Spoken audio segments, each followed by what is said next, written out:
All right. Well, I guess let's get started. We're supposed to start at 7. We've done the respectable 3-minute lag here. Um, but basically, let's just go back and forth, ask each other questions. Um, I actually have gotten about 20 questions that people have emailed in, Okay. and so I'm excited to kind of talk about those. Um, I'll start with you, Mike. Basically, first question is, how are the closings happening or not happening?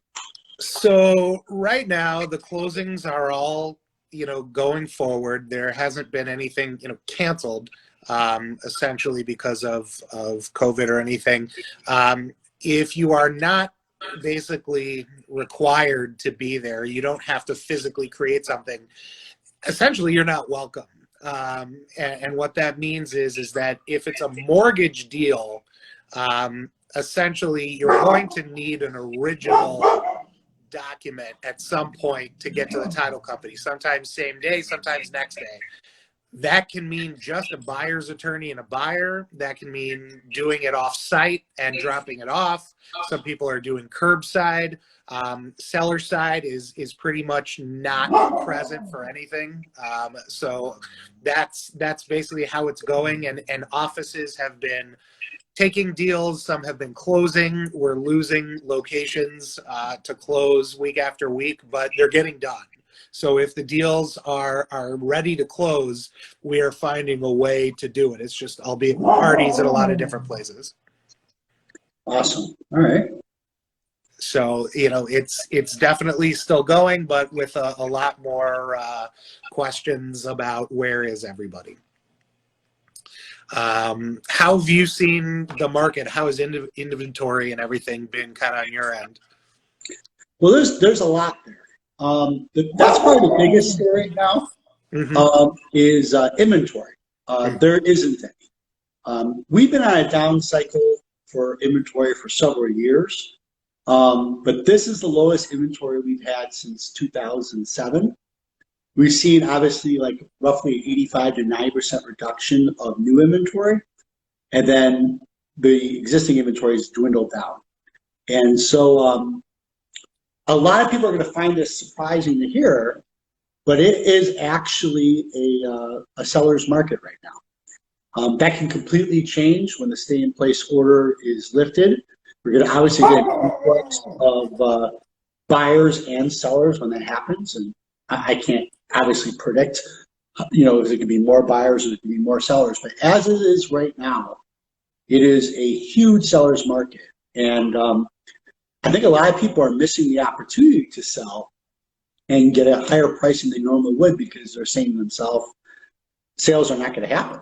Hmm. Um, what I have seen is, people are doing, the showings are less frequent, but you have to believe that the people that are going out now are real buyers. They're not, tire kickers. They're not going out looking for, entertainment value. They're serious buyers. And so normally, first showings are happening online, but then when they get serious, most people are then going for physical showings. Okay. And obviously, we're wearing masks. We're trying to separate the best we can. I turn on all the lights and open all the closet doors so they don't have to touch anything.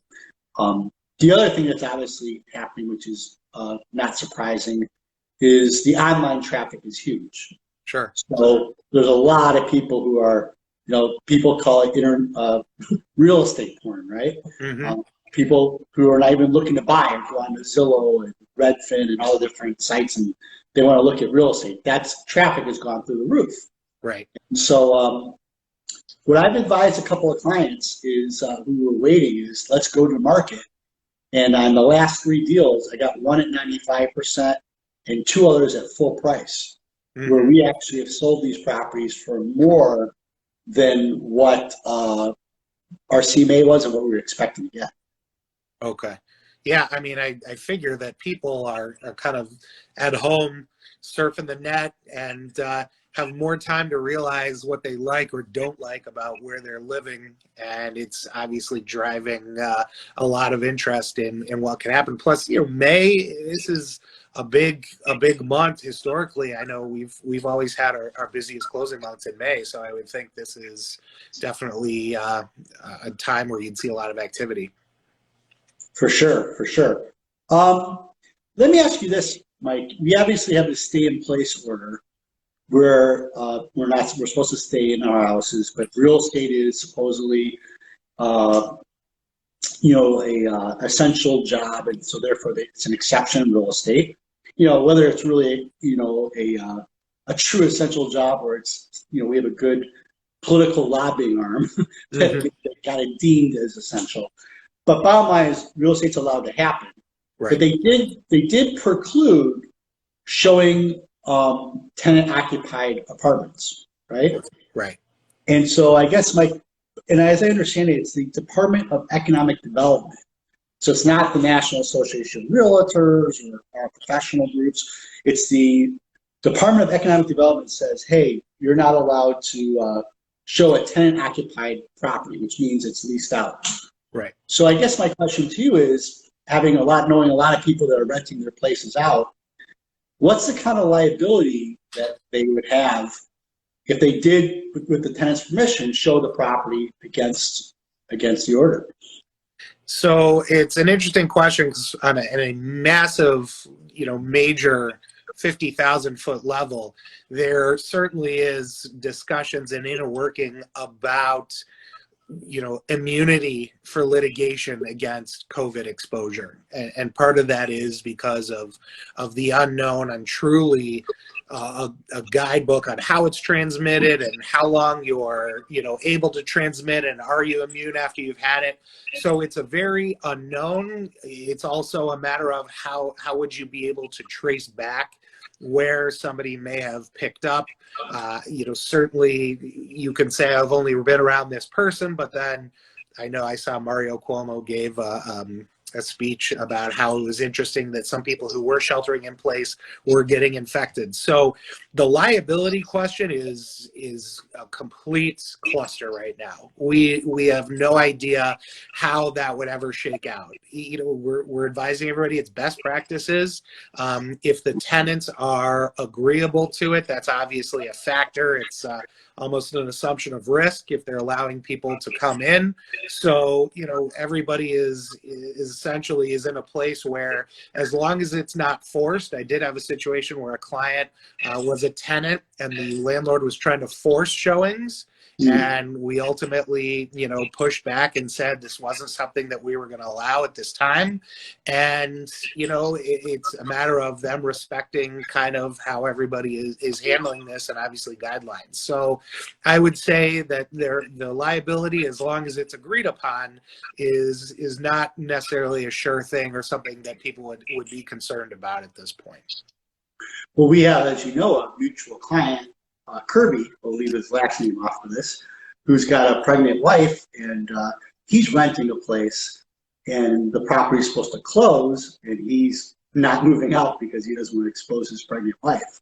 So it's definitely a very interesting legal environment right now. It is, and the legal question is, because there is very little case law around this specific situation, and we have major issues with the interplay between the states and federal powers, which goes back hundreds of years in terms of constitutional law. It's raised a lot of new issues and things that haven't been tested by the courts. So it's kind of an interesting developing. The books and the things that will be written about this year and this period are immeasurable. There's going to be a lot to be said in the coming years and decades about all of this.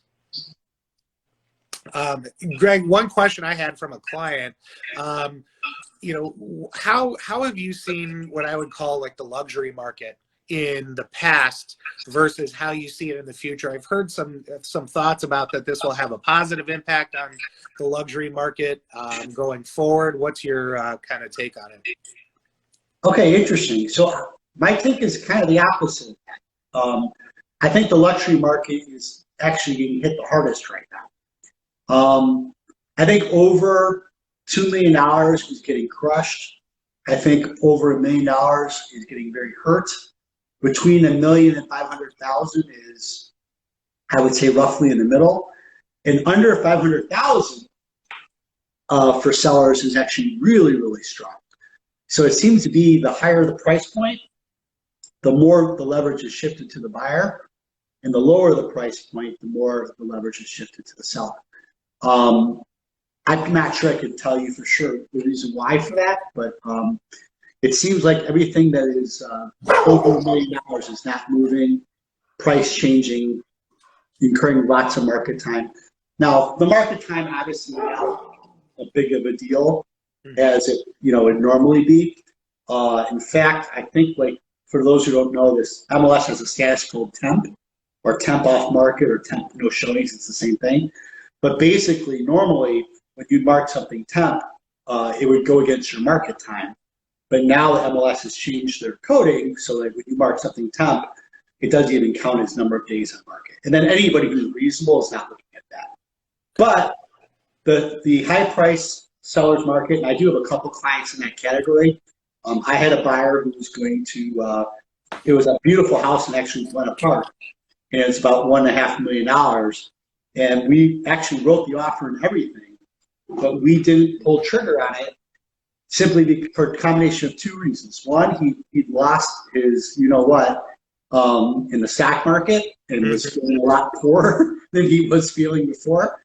And then two, nobody wants spend that much on an asset and and overpaid. You buy it for 1.5 million in January, and a year later it's worth 1.3 or something.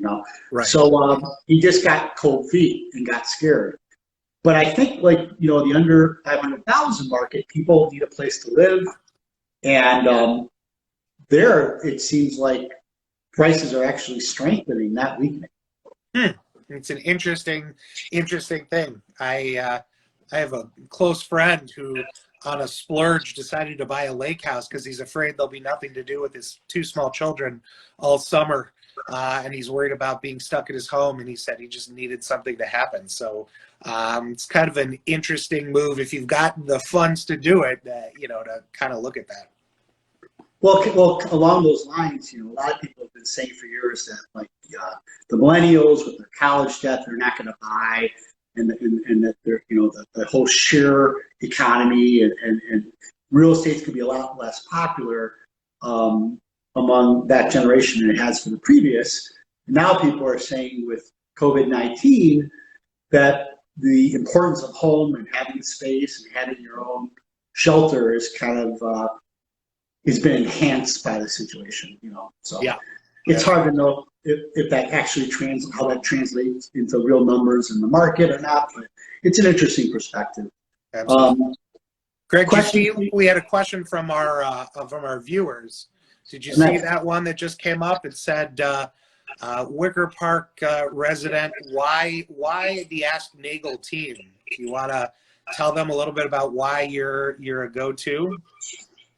It's so like me to plant a question like this. And in this one instance, I'm actually not guilty of it. Why, thank you for asking.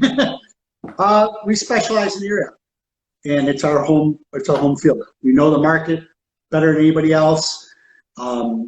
We know how to price the property right. We know how to market it correctly. We personally show the property, and at the end of the day, we're going to get you the highest sales price, which is really the main reason that you're going to hire us. All right, who we got there? This is Gracie Bell. She got a little excited. She apologized for barking during the beginning, but she's keeping me company at work tonight. I love it. All right, question for you. The eviction process has been put on hold. Yes. What if you're a landlord and you've had people who stopped paying rent, you started the eviction process, you're somewhere along the process, was it normally roughly 6 months or so? 3 to 6 months, somewhere in that range. Let's say you're halfway, 2/3 of the way through, and now all of a sudden eviction stopped. Does that mean that your case cannot proceed, or does it just mean the final step of the sheriff removing your stuff can't proceed? Do you have to start from the beginning once this resumes? How does that all work? So one of the big issues is obviously protecting law enforcement, the sheriff, which is one of their jobs is to serve process and conduct evictions. There is essentially two parts to it. There is one is freezing the process for the benefit of individuals. You know, we have a societal need to have everyone both shelter in place and not have their living situation upended during a pandemic. So there's that portion of it, and then there's the other portion is the safety of our sheriff, who has to go serve process and may be exposed to something that we don't want them to be exposed to because they're out doing it, serving process or conducting evictions. So depending on where you were in the process, it will pick up where you were. But frankly, if you had just had a case where the person was served, you're not getting them removed because that's not happening. And if you have an order to have them removed, that's not happening either. So, our advice to clients, both landlords and tenants, is, it's unprecedented. We're all trying to get through this the best way we can. As we sit here today, there is no absolution from contractual liability. If you live there X amount of months and you have a lease, you are responsible for those rents. Unfortunately, there are going to be a lot of people who won't be able to pay, where a suit or a judgment isn't going to really affect their life because they don't have funds. So I tell this to my landlords: try to get whatever you can in terms of an agreement. Try to keep it as civil as possible, because I don't have the sword to wield on these tenants, and I tell that to tenants. They don't have the remedies they generally do. But if the pandemic drops dead in its tracks, which I hope it does, you better believe they're going to be looking for past rent, and whether that's a catch-up plan or paying all at once or leaving by agreement. This is just kind of kicking the can down the road, and we've all got to figure out how to make this work. Makes sense. It's definitely a lot of the old assumptions are not true anymore. Couple comments I want to respond to. Alana mentioned that she's had several deals cancel. Alana, unfortunately, you're not the only one. I think that's widespread. Buyers are pulling out of deals left and right, and they're just nervous, is what it boils down to. I've only had one personal deal cancel, but I had at least 3 or 4 buyers that we had started the process to look before the pandemic really blew up. And then they said, you know what, this is craziness. I'm worried about going out and looking at places. I really don't want to buy and have the prices drop on me and be underwater. Let's just put this on hold and let things, settle down. So I think there was a bunch of people that, were under contract. They had buyer's remorse that backed out. And I try to talk to as many other brokers as I can. Alana's a great broker, by the way. And unfortunately, this is a widespread problem. And then Wendy, my client Wendy Wilmer, she just pointed out that she's got a lot of people who are waiting, who are looking to do like month-to-month leases, because they're trying to wait for the market to drop and jump back in. And so I guess I kind of want to respond to that. I guess it depends on the price point. If it's at a very high price point, then there might be some opportunity there. But I don't see the market going down a dramatic amount the way everybody thinks it's going to. In the last 8 recessions in the United States, real estate actually went up in 6 of the 8 of them. Now, obviously, we all remember 2008. We're all kind of like scarred from 2008, at least I am. It was horrendous. But that was obviously a housing bubble and had a lot to do with, the lending practices at the time and people with bad credits being given loans and all sorts of other issues that are not happening now. And so Chicago is kind of like the tortoise, right? We don't really move fast either direction. You hear stories about people buying condos in Miami for, $500,000, and a year and a half later they're worth $700,000. That doesn't happen with us. But by the same token, you don't have the situations where we dramatically drop either. And so as of right now, buyers are like saying to themselves, oh, they can't wait to get in there and they're going to mess with the seller and lowball. And typically under like 90% of lists is considered a lowball. So you'll start seeing more offers like between 80 and 90%, which is pretty rare. But now it's happening a lot. And the buyers are thinking they're going to get the sellers just to drop dramatically. And it ain't happening. Yeah. In fact, in my situation, in 2 of the 3 deals that happened, we actually got multiple offers. And so we're going back and saying, well, guess what? Now we're not going to accept your offer, but our last counter is no longer good because we're in a multiple bid situation now. Right. So it depends on the price point, but interesting enough, this idea that the market is going to fall apart, at least on the real estate side, is simply not coming to fruition the way a lot of people, looking for an opportunity, we're hoping it would. So. And there's a ton of FOMO from people who lived through 08 through 2012 who are looking at things they could have had in that period that would have doubled in price. Can you imagine taking a line of credit and buying properties along the 606 in 2009, 2010? I mean, you could have made money to retire on by snapping up these properties or, in a dozen other neighborhoods, and you would have killed it. So you have people kind of sitting there rubbing their hands together saying, I am going to buy this dip. I am going to jump in. And the problem is that the borrowers are so much stronger. Anybody who's either bought or refinanced in the last 5 years know that, a colonoscopy is more pleasant.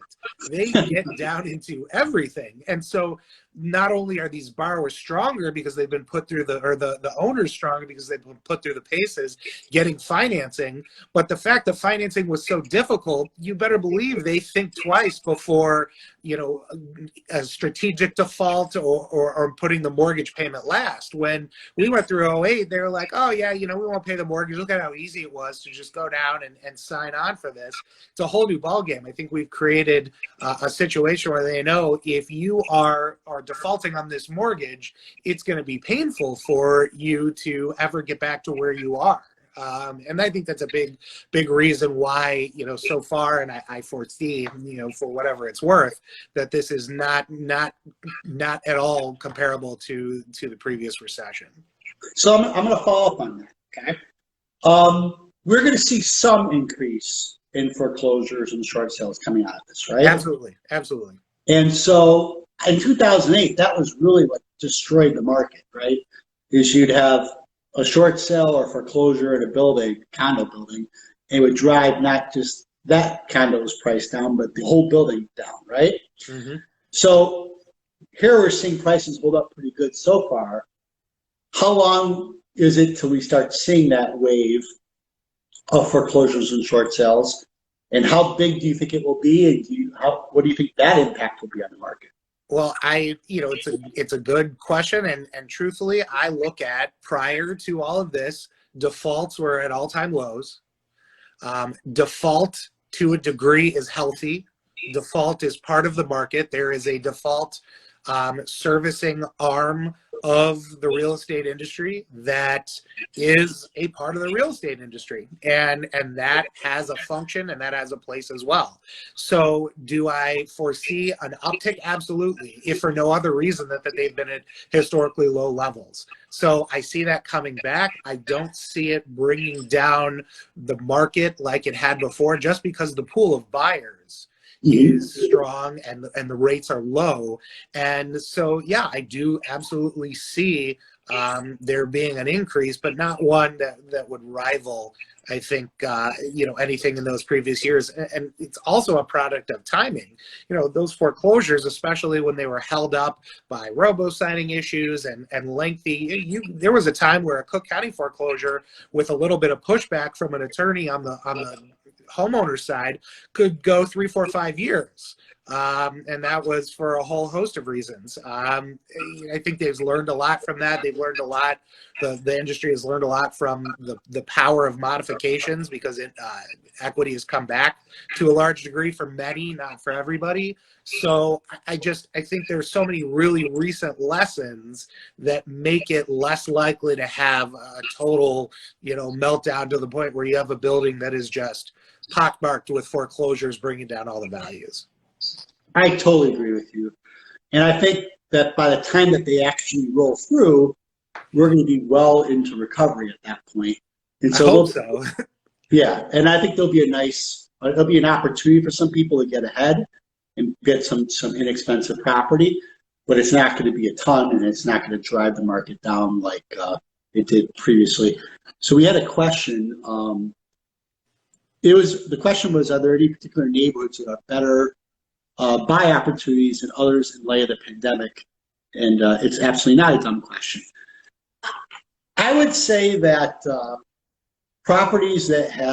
neighborhoods that have performed faster and have appreciated more have more of an opportunity to go down than properties that are rising slow. So unfortunately, I specialize in Wicker Park and Bucktown, in that it's gone up quite a bit. And so we have a little bit more risk of downside than perhaps some other areas.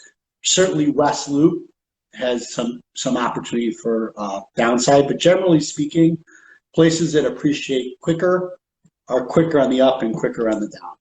That being said, I don't necessarily think that we're going to have a meaningful decline in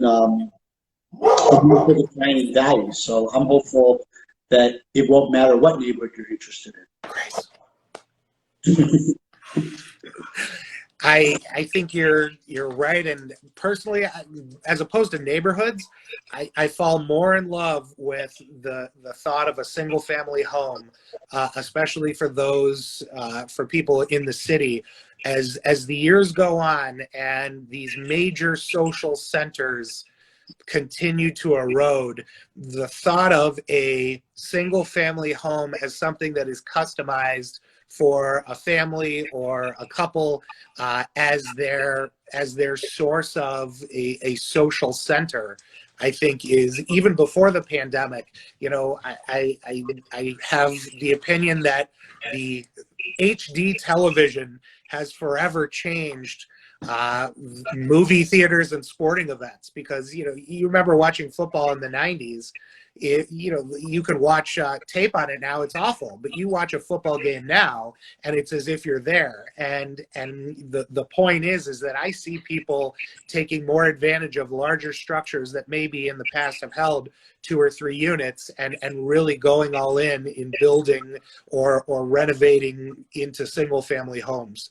I see that as a big kind of emerging, we see it all the time to a very high level degree. We've got very expensive, nice $1.1 to $1.5 million homes, but I start seeing that in a lot of different areas as people tend to shift to a bigger investment in their property, as opposed to somewhere you just kind of sleep and eat and then go elsewhere.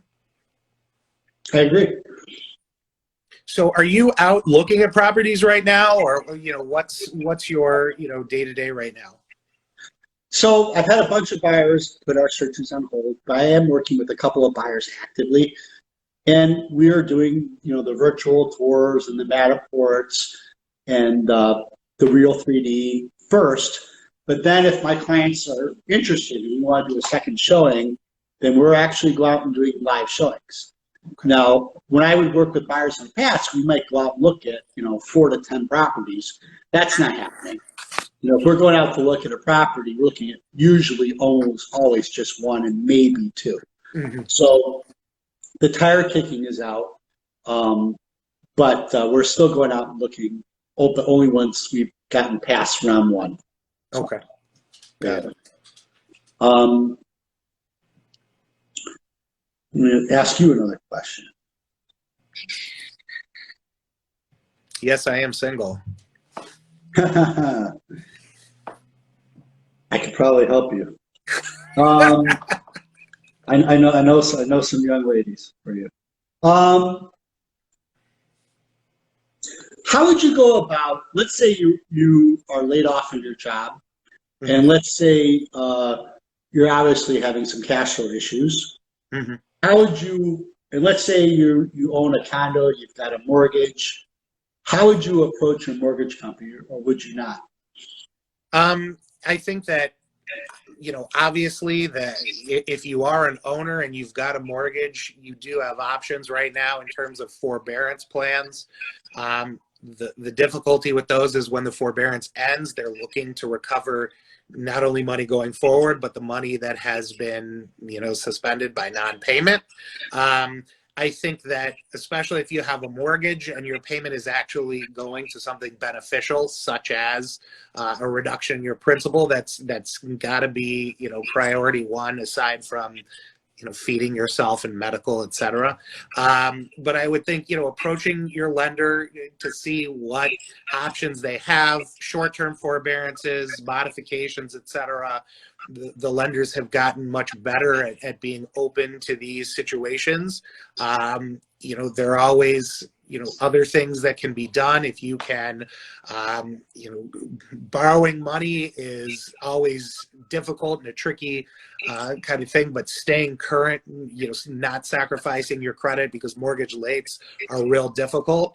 And, truthfully, whatever you can do to weather the storm, ideally, there are things you can do when you've been able to regain employment, such as home equity lines of credit, ideally, if you have equity, or refinances, et cetera. I've told plenty of people who are, right now looking to refinance, one of the advantages generally are you skip a mortgage payment because you're going to have your interest arrears. So essentially, long term, whatever is necessary, whether it be a forbearance or taking out a loan, those are generally advisable to maintain credit and ideally keep this as a performing asset, because that's ideally the goal with long-term ownership, is to build that equity. So that's definitely something that we're recommending. And, there are other options if you need to catch up. Some people consider what's called a Chapter 13 bankruptcy, which is obviously a dirty word nobody wants to use. But if you have 6 months of non-employment and you can't catch up on your mortgage, this is a way to force your lender to accept the back payments in pieces. You can take arrears on a mortgage payment and spread out the arrears over 5 years. And that is a pretty much guaranteed way to ensure you don't lose your property. So that's obviously a last resort if you're not able to do that. Sure. But the United States and our lending procedures has perfected the way to keep your property if you have the ability to show you can make payments. Even if there's been an interruption, it is very difficult to lose ownership of a home if you are, on top of it and able to carry out an obligation going forward. Well, I've heard that if you take a forbearance, it's not going to necessarily affect your credit score. Correct. But these banks are keeping records of who's taking forbearances and who's not, and it may affect your ability to refi in the future. There are certain requirements on terms of things they can and can't use to evaluate you. Are they keeping an internal list? Sure, they might. But at the end of the day, we know these banks need to loan this money. They want to loan this money. They loan to people who are out of bankruptcy. They loan to people who are out of short sales. So you're entirely right, and it may prevent you from getting the lowest of the low rate. But at the end of the day, they need to push this paper. They need to get this money out there. And so I see that as however you need to keep the ship afloat, you do it, and that keeps you in the best position. Got it.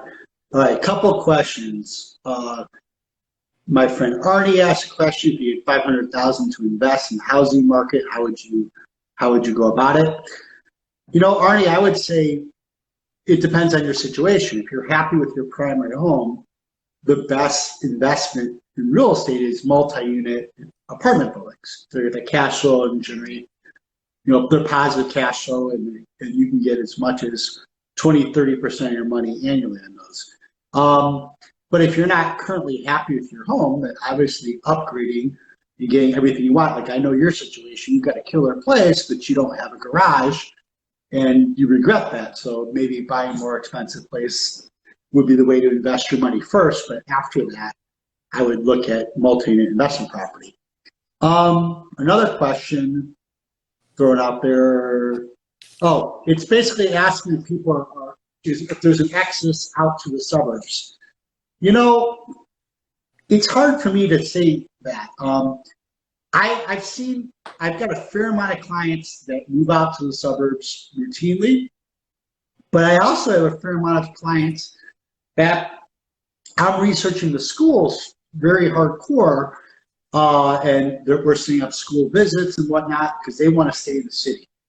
And so the question, does the value proposition of the suburbs, change the whole, with COVID-19, does that change that value proposition where more people are going to go out to the suburbs?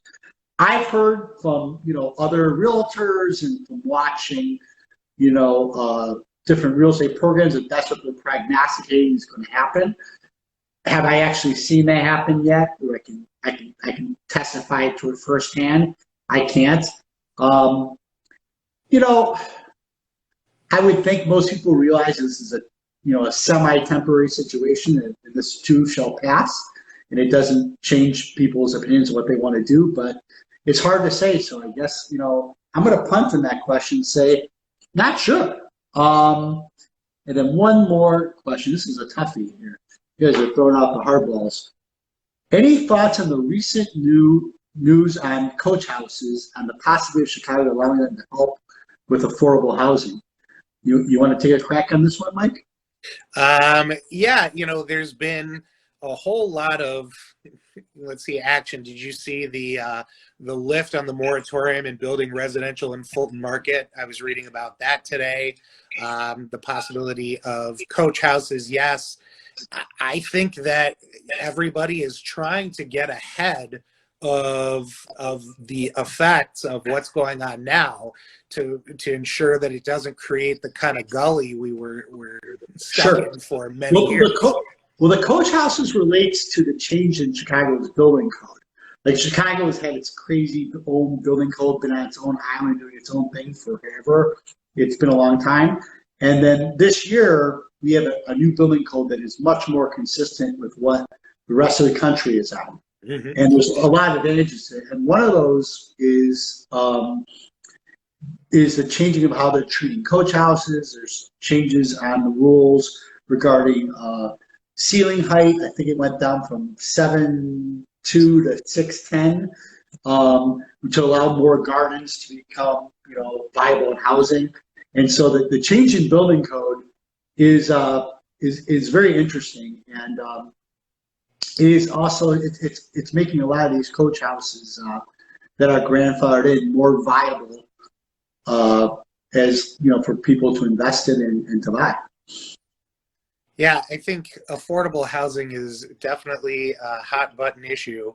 I think Chicago has definitely been a little antiquated in terms of who they go after. But yeah, I mean, to what you said before about moving to the suburbs, I see you're always going to have it. I haven't seen any mass exodus on my end. I personally think that moving to the suburbs is like being in a shut-in-place order for the rest of your life. So, but that's just me. So you can ignore that. Gotcha. All right.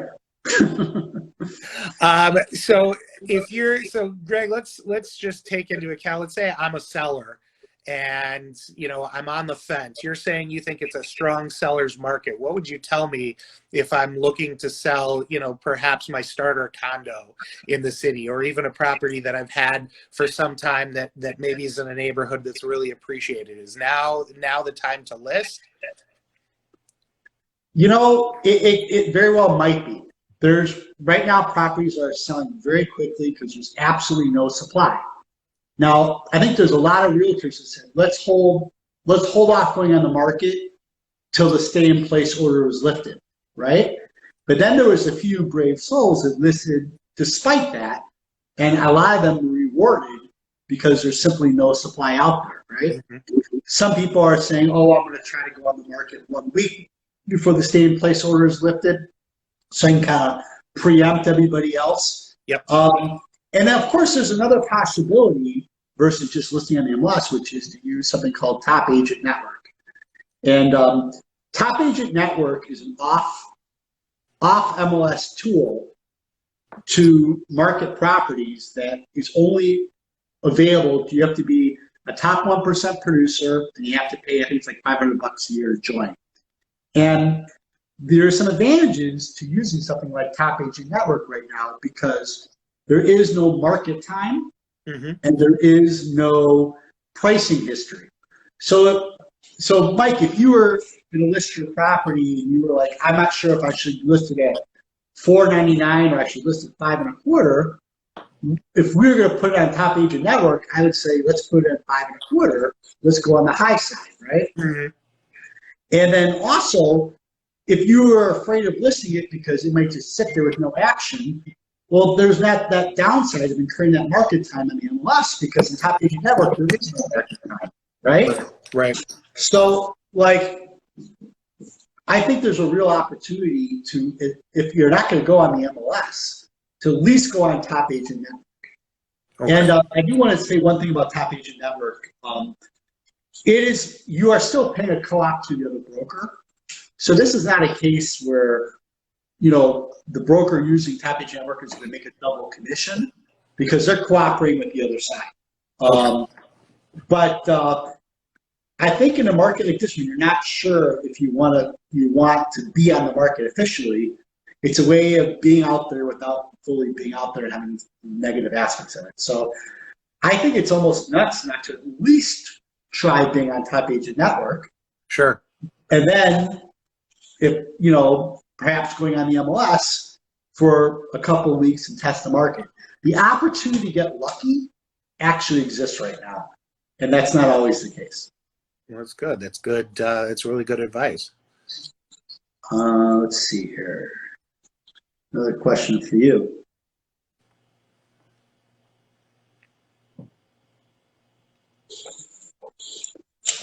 What have you seen with like remote notarization and the various like approving processes for closings? Yeah, so we've been forced to kind of accelerate plans for remote closings and remote notaries. Lenders were completely against it for the most part. Concerns about fraud and all the hits they took in the last recession. Part of some of the Illinois emergency acts have provided for video notarization, which we have kind of taken into place. We're not at electronic closings yet. You can't do a mortgage DocuSign. You can't do a deed DocuSign. You can certainly notarize at a distance now. I've done it via FaceTime. I've done it on Skype and Zoom. So that is happening. I think this will certainly push things more towards a less intensive closing experience, where we're used to 6 people at a table, a couple of agents, a couple of attorneys, a buyer, sometimes a lender, sometimes a seller, a closer, gifts, all that stuff. It's definitely not happening now. And I think this could certainly be a move towards fewer, people coming to closings. And, we've done plenty by power of attorney. I've signed mortgages by power of attorney. So that's definitely becoming more commonplace. But yeah, I do see this as moving towards more electronic and more, remote going forward. So that's definitely been accelerated. Gotcha. Well, along the same lines, I'm sure we're going to see a lot more Matterports and virtual showings, going forward with real estate as well. Absolutely. And, a lot more meetings like this. I did a trust and will signing via FaceTime last night. I'm bullish on the shirt market, not so much on the pants market. So that's, I think, just going to be something we'll be dealing with going forward. Gotcha. Greg, what do you see, typically this time of year? I've told this story a couple times. When my daughter was due to be born 4 years ago, the Thursday before Memorial Day, those 2 days, the Thursday and Friday before Memorial Day weekend, have historically been pandemonium for the real estate industry. That year, we had these plans put together because we had about 25 closings between those 2 days, and we were planning ourselves for weeks to be ready. This year, it's about 3 or 4 on those 2 days, and that's just abnormal since the market came around, I'd say around 2013, 2014. How do you think this will affect our seasonality with a slowdown towards the end of the summer and kind of ending busy times around Halloween? How do you think that's going to look going forward? I'm laughing because John Rosalie made a little sarcastic comment about the shirt pants joke. Listen, we are easily like 20 minutes into this, John, without making a shirt pants joke. So the fact that it wasn't in the opening 2 minutes, I think we get credit for that. So, but that is pretty funny. Great question about seasonality. If I could predict the future 100%, I'd be a billionaire. So I can't tell you within 100% certainty what's going to happen, but I have a good, I guess, an educated guess. And my educated guess is that everything is going to push further along the year, meaning that what was May, June, and July is going to look like August, September, October now, meaning we're going to get a very busy late summer and fall.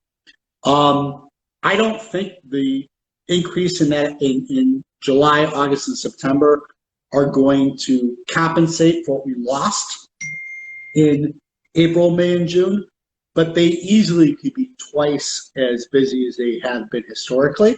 Mm-hmm. Normally, I've been saying, like, if you're not on the market by June 15th, you're really in trouble because then you might not be sold before July, and the market in Chicago the last 5 years, come July, just completely tanks. Right. I mean, completely tanks because I have guesses on why that's the case. Like, I can't tell you actually why that's the case. I think people want to be moved. I work in neighborhoods that are popular and are fun to live in most of the time. And people, they don't want to move and miss the summer. They want to move into Wicker Park, Bucktown, Lincoln Park, Roscoe, Old Town, River North, whatever. They want to move into those neighborhoods in the beginning of the summer so they can enjoy it. That's my suspicion for why that's the case. I also think people take a lot of summer vacations. But the reason I can't tell you factually, but I can tell you factually, is normally July is dead. And August is dead. And it picks up a little in September, picks up a little in October, and then November through January is completely dead. And then you see a big pickup after the Super Bowl, usually like February 3rd. And so what I'm guessing is going to happen this year is we're going to see a big pickup in July, August, September, and October. I don't think it'll make up for our lost volume that we had, but it could easily be twice what it normally is. And where I think we're going to really see the market roar is in the spring of 2021. I think the spring of 2021 is going to be on fire with both tons is not the right word, a big increase in buyers and a big increase in sellers in the spring of 21. That's my 2 cents. It's interesting. I remember talking last year, people asking what we thought about the 2020 market, and then all I had to say at the end of last year was, I think it's going to be weird, and that was mostly based on election years are sometimes odd. And, I'm not a super political person. I was a big Spiro Agnew guy, but I've long since left that behind. So these days, I was expecting this year to be strange for completely different reasons. And so, I definitely would tend to agree that I think you're going to have a lot of buildup this year from pandemic stuff and political stuff. And then, ideally in 2021, it's going to be a big exhale and people are going to be ready to go. I really hope it's true. Well, before even COVID-19, we had a week. 2019 was not a strong year. And I had a number of clients that in 2019 said, you know what, this market is not strong, we're going to hold. And then obviously 2020 didn't pan out. So that's another reason why I think 2021 is going to hit pretty big. Here's a question for you, Mike. Mm-hmm. You're starting to see lawsuits now about with the constitutionality of these stay-in-place orders. I don't remember what state it was, but somebody actually sued the governor saying that constitutional rights are being violated. Yeah, there was a guy downstate, a representative who filed suit and actually prevailed at the court level that he started at, the lower level, but the end result was it was declared to be unconstitutional just against him personally. So he basically won his freedom from a state. But it was just for him personally. It doesn't extend to it was just for him personally. There are more coming. It's all the hard part is, and again, I'm an odd bird from a lot of perspectives, but it's come down very partisan, and unfortunately, we have a governor as a member of one party, and the people who are filing lawsuits are from the other party. But you can't win either way. If it would have gone the other way, they would have filed suits saying they weren't protecting us or what have you. So we've seen the lawsuits. I think it's a lot of grandstanding. It's a lot of getting your name out there and putting your face on a lawsuit and entertaining your constituents who are bored at home. So what does it accomplish? Not much. I'm sure the courts could handle much more important things, but it is what it is. I think that there's so many unknowns here, and so many people have such a burning desire to be right or heard. You could be right, or you could just be loud, and it is what it is. But the suits haven't really done very much, and that's kind of how I see it continuing on going forward. So earlier today, I put a call into Tom Fishwick, our lender, and I would have included him on this actually for the three-way panel, but Instagram Live only has like 2 people. We'll have to do Zoom next time maybe. But he was giving me an update on lending as it relates to COVID-19.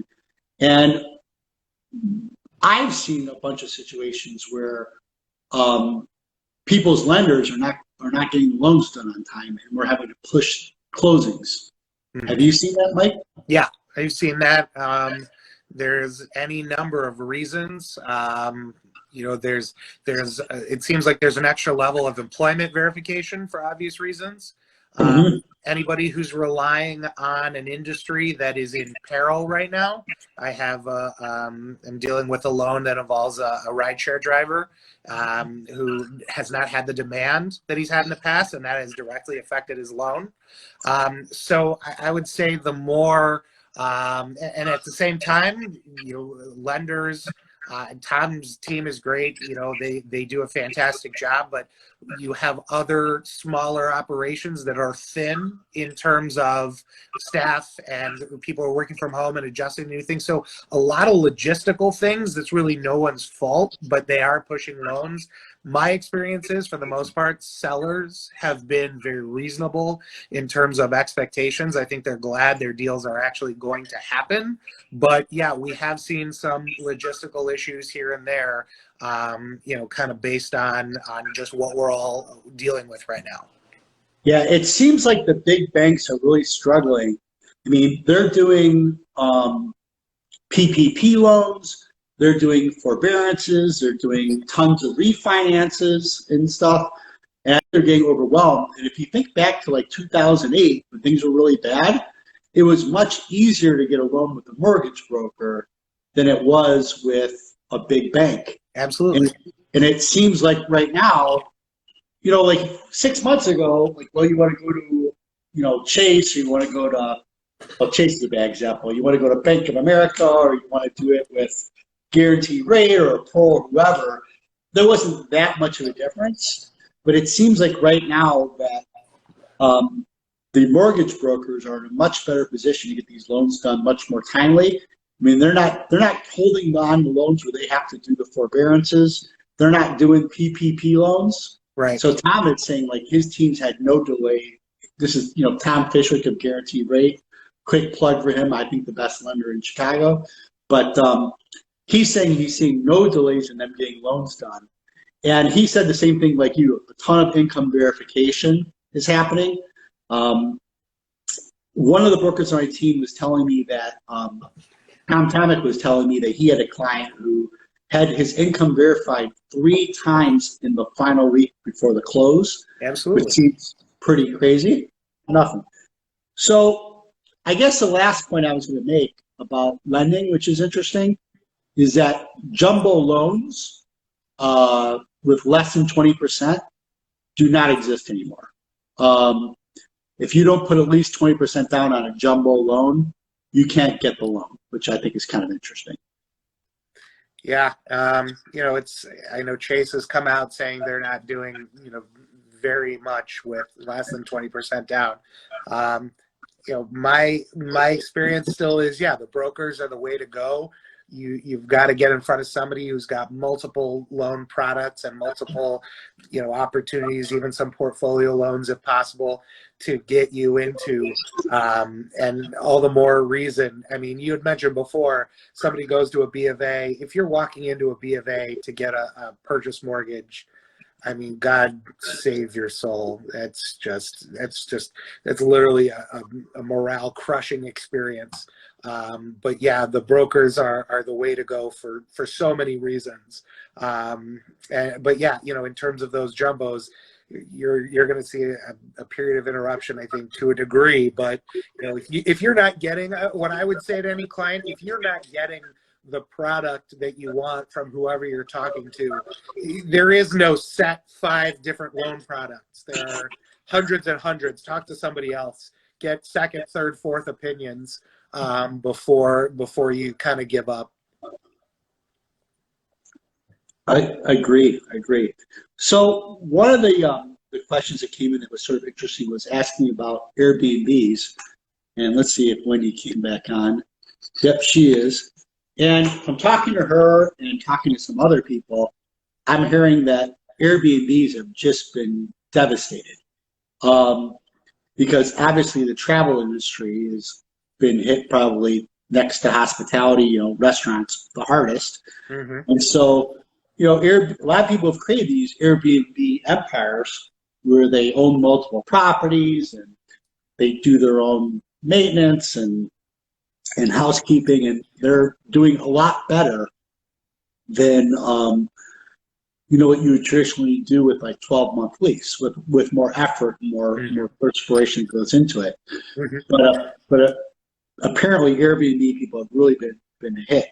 Now I've also heard that they're able to transition, stop offering it via Airbnb and just start getting some 12-month leases. Mm-hmm. But it is interesting that that was a very hot, I would call it more than a trend. I would call it a full-on shift in real estate that's been paused. Have you heard about the iBuying, Mike? I've read a couple of articles that I've seen on Inman. I've seen one about iBuying coming back and that it had gone away. I'm not really in tune to that because I'm not on the sales side, but I have heard grumblings about it. What have you heard? It's much bigger in other parts of the country than it is in Chicago. The iBuying companies have not been able to get much penetration yet, but they've actually held off because the risk of buying real estate and fixing it up and selling it is a lot higher in this type of an environment. So most of these companies have kind of just said we're hitting the pause button. Let's see here. And it's interesting about Airbnb. It's we've got, and we mentioned Wendy before, who is a property baron / tons of experience, somebody who has pretty much done it all. But there are a lot of youngsters, and I can say that because I'm turning 40 this year. There are a lot of youngsters that have gotten into real estate heavy on the Airbnb side that are struggling now. And I would just say this: it's character building experience. Being a landlord, whether it's an Airbnb landlord or year-over-year landlord, there are bumps and bruises. It's not all just cash your checks. So you'll get through this, and then there'll be another one of these in X amount of years. But it's good to bring everybody through the tough times as well. Like I said, it builds character. So I got a question about the rental market, particularly in the West Loop Fulton Market area, um, for someone who might be looking to rent out their condos. And so I haven't done anything in that area in the last month or two, so I can't speak about that, but I'll speak more broadly about the rental market. I would say slightly down is how I would characterize it. Um, I was able to rent out my own place without a decrease. I did a couple high-end rentals myself. But my team, particularly Tom Tomek, has done a ton of rentals lately. And they're saying it's down a little bit, but not destroyed. We're also seeing a higher percentage of people that are renewing their leases than normal because they don't want to deal with, going out and looking at places and being out in public. So the rental market is slightly down, to answer your question, but actually has been remarkably resilient, in my opinion, considering the situation. All right, we got a couple more questions here.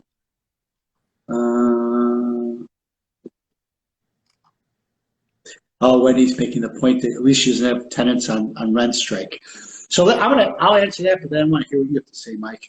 I have not had any tenants go on rent strike yet, which is great. I'm still paying my rent. But my question to you, Mike, is are you starting to get calls from either landlords that are having issues with collecting rent, or are you getting calls from tenants saying, listen, I need some help because my landlord won't reduce my rent. I don't have money. Have you had any of that coming on, or? Yeah, I've had calls primarily from tenants about what their rights are and essentially what it means. Not as much from landlords. I was expecting more in May. I represent a fairly large management company on the legal side, and I was floored about their rental numbers in terms of missed payments for April and May, which there were practically none. And so what I think, especially here in Chicago, I haven't seen a lot of chatter about organized rent strikes other than, occasionally online or some things mentioned on Twitter. I've seen a couple, but no, I've had essentially people who are more planning ahead and saying, if this continues, et cetera. But ultimately, no. And I think it's because that, like I mentioned before, that sort of eviction isn't there for the landlord, and then for the tenant, they know that this is temporary, that they may get relief now, but if they don't pay, it's just not going away. There's no, law or anything that's going to absolve them for rent.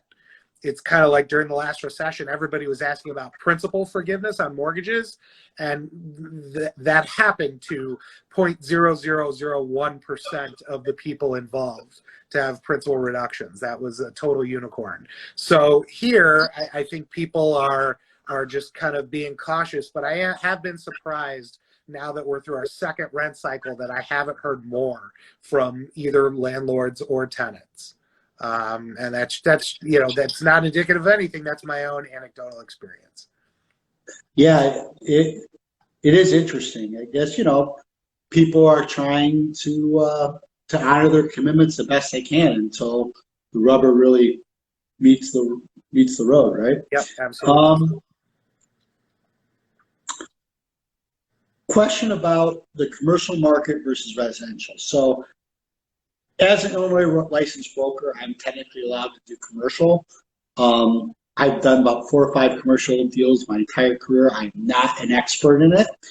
I kind of feel like it would be a disservice for me to try to work in an area where I don't have my true, expertise. I am mostly primary home, but then I do an area called multi-unit investment properties, which in my opinion kind of fits halfway between the two worlds. So you've got like the residential world on the left, you've got the commercial world on the right, you've got multi-units kind of like halfway between. And so I do work in the multi-unit world quite a bit. But in regards to the commercial, I do have some close friends. My buddy Scott Levinson is a great commercial broker. I talk to him constantly. And it seems like the commercial world has been hit definitely harder than the residential world. They went into the epidemic in really good shape. I think commercial vacancy was the lowest it has been in like 10, 20 years. But retail is already struggling, with the move to internet, the internet commerce. And this might be the death knell for a lot of retail establishments. But I guess my general comment would be obviously restaurants, hotels, hospitality, by far is the hardest hit and much worse situation, unfortunately, for them than what we're seeing for residential. I know you do a lot of residential closings. Do you do commercial closings? Yeah, we do. We do commercial. Residential is by far a bigger, portion of our practice. But we do we do commercial. I think retail is definitely experiencing a lot of issues. I'm kind of looking to see. We talk a lot about property taxes and the assessor. I'm looking to see. I was really encouraged by our county assessor and his approach to kind of equalizing real estate taxes for the commercial side to the benefit of the residential side. And I know that people will probably want to murder me for that, especially those on the commercial side. But Right. it was on a path to come back and at least give some relief by the inequality that existed from years and years of. Was that just basic, typical Chicago corruption? Absolutely, yeah. There's a Pick lot the of little guy. Well, I mean, the most powerful, politician in our state besides the governor is a man named Michael Madigan, who, when he's not the head of pretty much everything when it comes to the state legislature, is a property tax appeal attorney. That wouldn't fly in a lot of places. But, regardless, what was happening is you were seeing at least some normalization in commercial assessments that has, ideally, the goal is to provide relief, or it's supposed to trickle down to the residential. A big commercial tax base offsets residential, taxes. So it was going that way, but now this situation now is going to upend all of that. Well, let me interject this. We got notice that our new assessor plans to do a whole reassessment of of Chicago. And as I understand it, isn't it like 3 segments? It's north and northwest, the city, and south and southwest, right? Mm-hmm. So every 3 years you get this triennial reassessment. I believe, if I understood it correctly, that they're saying, forget that. Given COVID-19, we're going to do the entire, all 3 segments at once and reassess everybody. Is that correct? That's correct. That's what the assessor is talking about doing. And what's the logic behind that? I mean, is that because our homes are now worth less because of COVID-19? And in theory, we're going to get lower assessments? I mean, I don't quite get the logic myself. Because values, at least in the city, they have not dropped dramatically, so there's no reason to do a new assessment. Right.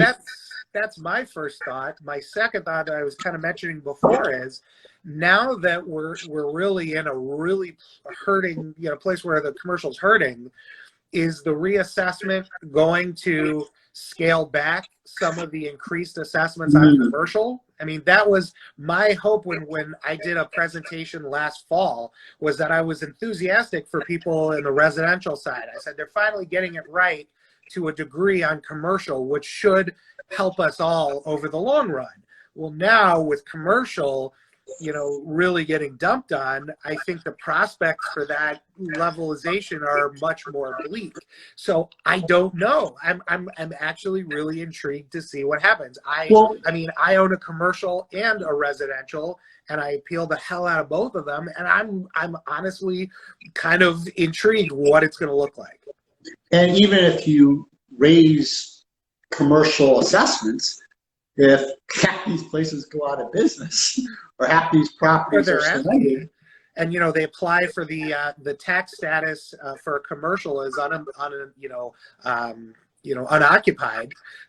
That's not gonna help. That's not more money into the county coffers. Yeah, and I would always ask, does this mean my taxes are going up? And so, like, it doesn't matter if it's COVID-19. It doesn't matter if the president is just, something happens to the president. The answer to your question always is yes, your taxes are going up. It's mainly a question of how much.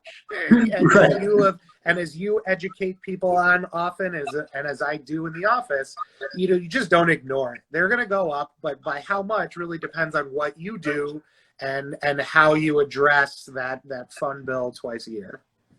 Right. All right. We've gone geez, time flies when we're having fun. Yes, sir. We've gone an hour and 15 minutes here into this. So I'm thinking, yeah.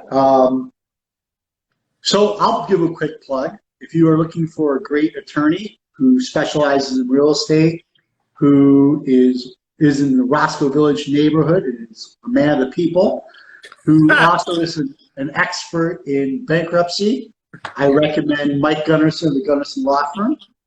Thank you. And if you're somebody who's looking for a shrewd deal maker, I think Greg Nagel is more than up to the task. He's done some pretty impressive things for his clients over the years, and it certainly never ceases to amaze some of the deals you work for your clients, for sure. That was your shortest answer, so if I can give it, please continue. I don't want to cut you off.